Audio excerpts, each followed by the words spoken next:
검찰이 자유한국당 패스트트랙 사건 1심 선고 결과에 대해 항소를 제기하지 않기로 결정했습니다. 검찰은 선고 형량이 구형에 미치지 못해서 아쉽다면서도 범행 동기가 사적 이익 추구에 있지 않은 점 등을 고려했다고 밝혔습니다.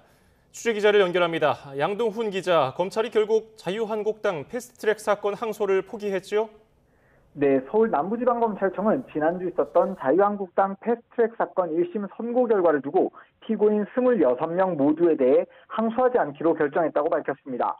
검찰은 지난 2019년 패스트트랙 충돌 당시 자유한국당 의원들과 당직자들의 범행이 불법적인 수단으로 입법 활동을 방해해 죄책이 가볍지 않았다고 강조하면서 구형에 미치지 못한 형이 선고된 것에 대해서는 아쉬운 점이 있다고 전했는데요.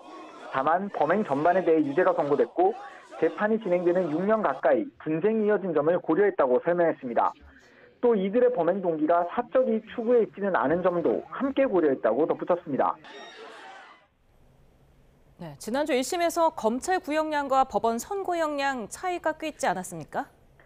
네, 검찰은 당시 자유한국당 원내대표였던 국민의힘 나경원 의원에 대해 특수공무집행 방해 등 혐의로 징역 1년 6개월, 국회법 위반 혐의로 징역 6개월을 구형했습니다.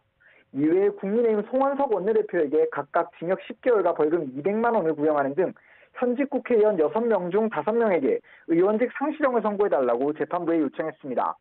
하지만 재판부는 검찰 구형보다 훨씬 낮은 형량을 선고했습니다. 나 의원은 벌금 2천만 원과 400만 원을 선고받았고 송 원내대표는 벌금 1,000만 원과 150만 원을 선고받았습니다. 김정재, 이만희, 윤한홍, 이철규 의원도 모두 벌금형으로 의원직 상실 기준보다 낮은 형량을 선고받았습니다.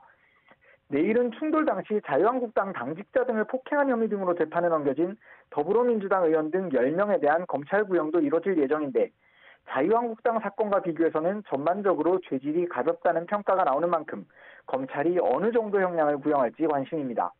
지금까지 사회부에서 YTN 양동훈입니다.